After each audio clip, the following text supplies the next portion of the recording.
In this video, we're going to discuss the Pauli exclusion principle from a quantum mechanical point of view and make comparisons to the definition of it we know from Gen Chem. So in quantum mechanics, the Pauli exclusion principle states that wave functions for many electron atoms must be antisymmetric. And so this seems to be a far cry from how we know it in Gen Chem, which is written here in red, which is that each electron has a unique set of quantum numbers. But you can see as we go through the math here, enforcing this first principle, keeping wave functions antisymmetric, guarantees that our wave functions are zero if we don't have a unique set of quantum numbers. So it enforces this idea that we know from Gen Chem on a mathematical level. And the reasoning for the Pauli exclusion principle starts from that electrons are indistinguishable. So say we have a helium atom, there's two electrons, and we really can't tell which electron is which. So we're going through quantum mechanical calculations, trying to determine where these electrons are, and we treat them as if we can know where they are, but we actually can't. And so what we want to do with that to ensure that we are making sure that these are that they're indistinguishable is our wave function needs to be identical, or our observables rather need to be identical when we swap the two electrons. And what we observe, of course, isn't actually the wave function. That doesn't mean anything in and of itself, but the square of the magnitude of the wave function gives us the probability of finding an electron in a certain region. So that's what we have to ensure is equal. So we have the wave function, we'll write it like this. So the wave function here of 1 and 2, the square of that magnitude needs to equal the square of 2, 1 of the magnitude of that. And what I'm writing here, so when I write the wave function of 1 and 2, what I'm meaning here is the wave function as a function of R1, theta 1, V1, and I suppose even sigma 1, and then R2, theta 2, V2, sigma 2. And we don't write it like we write it as 1, 2 because it's much easier to write. So we're abbreviating all of our variables for our two electrons in our system. So this is the condition we have to enforce to ensure that electrons are indistinguishable. And what that means for the wave function is one of two things. We can have what's called a symmetric wave function, or we can have an antisymmetric wave function. And the difference here is going all the way back to the difference between when you take the square root of something all the way back from algebra in junior high. So our symmetric wave function is when our wave functions are both positive. So when we swap our electrons, we don't change the sign, we have the exact same function. And of course, if you square that, they'll both be the same. The antisymmetric wave function is where they change signs. So when we change the positions of two electrons, we change the sign. And we could write this out. There are ways that we can do this. So essentially, in order to do this, we could write two different versions of this. The symmetric version, right here, I put an S. So the symmetric version of this wave function could be something like 1s, 1. So here we're talking about the electron in the 1s orbital as we described it for the hydrogen atom. And it has a spin up, alpha 1. And then our other electron is also in the 1s orbital. So we put 1s2, but it's spin down. So we put 1s2 beta 2. And then since it's symmetric, we add the next term. So the next term is going to be 1s1 beta 1, and then 1s2 alpha 2. And here you can see that if we were to switch the two positions of the electron, we wouldn't actually change anything. We'd have the exact same function. In the antisymmetric case, our function is going to be the same as before. So instead of writing it, I'm just going to go ahead and copy it. Oops, I'm going to copy it.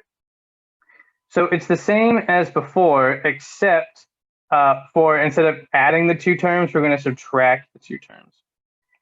And now you can see if we were to switch the electrons of 1 and 2, we would actually change the sign of the wave function.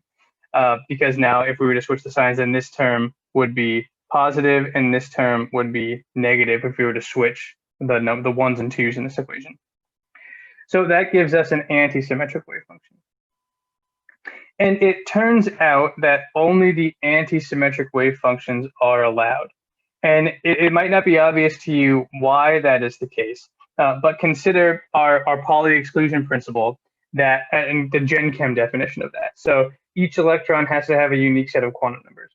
What happens to these wave functions if we try to put two electrons in the same orbital? So maybe we try to put our helium atom where we have 1s, maybe we try to put both electrons pointing up. What's going to happen there? So in that case, our wave function, we can write it as like a function of 1 and 1 because we're making both electrons be the same. So that would give us 1s1, alpha 1, 1s1, beta 1. We have two electrons in the same spot. And then we would add 1s1, beta 1, 1s1, alpha 1. And so doing that, we're going to end up with 2 times 1s1, alpha 1, 1s1, beta 1. Now, if we're going in the antisymmetric case, and we're going to say, well, we want to add them, what we actually want to do is subtract them. In this case, when we subtract them, we end up with 0, which is what we should get. So this kind of idea of putting two electrons with the same set of quantum numbers should not be allowed. And so we actually can't do that here. And that only applies for these antisymmetric wave functions. So that's why our antisymmetric wave functions are going to be better than the symmetric ones. Now, how do we easily construct antisymmetric wave functions? The way we do that is with Slater determinant. So I'm going to write out something that looks pretty bad, but then we'll simplify it. So the Slater determinant in general, so our wave function is going to be equal, and it can have any number of electrons all the way up until n electrons. It's equal to 1 over the square root of n factorial. So that's a term that's going to normalize the wave function. And then we're going to multiply that by our Slater determinant. So we need to put all of our wave functions for individual orbitals and electrons into a matrix, and then we calculate the determinant of that from the matrix. So to do this, the way to think about this is we have our first wave function, our first electron goes in our first orbital wave function with spin up, and then it's going to go in with spin down. So we could put phi1 alpha 1 and then phi1 beta 1, and that just keeps going and going and going until the end where we have whatever our last orbital that we're occupying is with spin down. Or, it could be spin up if, we have an odd number of electrons. Now, so that's what's going across the rows. We're increasing the orbitals. So this is going to be 1s1 spin up, 1s1 spin down, and then it would be 2s1 spin up, 2s1 spin down, and so on. And what goes down the rows or down the columns is just the number. So in the top row we have electron 1, in the bottom row we have electron 2, and we just go on and put the exact same orbitals with our electron 1 on top, and then the second row is electron 2, and so on. And what we end up with then, all the way at the bottom here, is our nth electron. And it looks something like this. So we can construct a determinant in theory for any number of electrons, but it's a pain to do it with numbers greater than 3, and you can even see it's going to be a pain to do it with 3. So what do these look like? So let's calculate one for helium, and then we'll look at one for lithium, but we won't calculate it. So for helium, our wave function is a function of 2 electrons. So a normalization term is 1 over the square root of 2. And then our Slater determinant is going to be the first electron. So the first orbital is going to be 1s, and the first electron is 1 with spin up, and then 1s1, and then beta 1 for spin down. And then at the bottom we'll have 1s2, alpha 2, and 1s2, beta 2.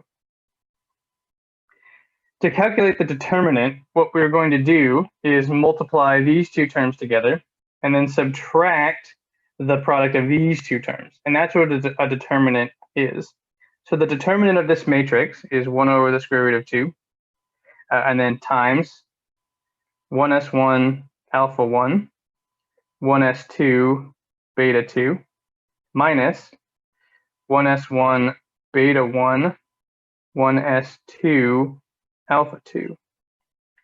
And so you can see that this is the same as the antisymmetric wave function for helium that I showed before. So the Slater determinants are a really reliable way to determine the wave functions. For lithium, I'll set one up. I'm not going to solve it, but the lithium Slater determinant would be, so our wave function is a function of 3 electrons.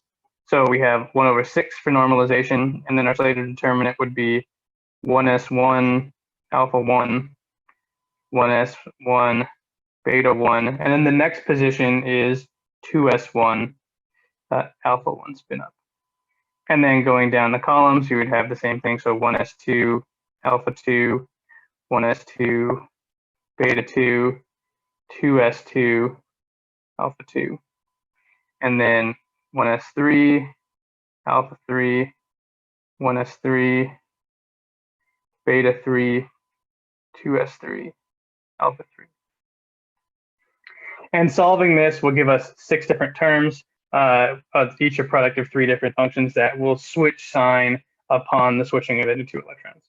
So Slater determinants give us antisymmetric wave functions. Antisymmetric wave functions switch sign upon the position of any 2 electrons.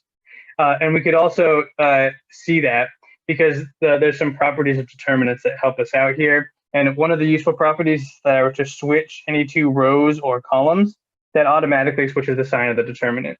And so that would be akin to switching 2 electrons. So that would give me, psi of 1, 3, 2, and I would switch the sign, which is exactly what I want for my wave function. And then the other thing it does is if any 2 of my rows or columns are identical, that determinant is automatically 0. So that would be trying to put the electron in, again, giving it a non-unique set of quantum numbers. That would give me a 0 wave function, which is what I would expect for that kind of scenario. So to conclude, the Pauli exclusion principle in quantum mechanics is a little bit more complicated than we learned in Gen Chem.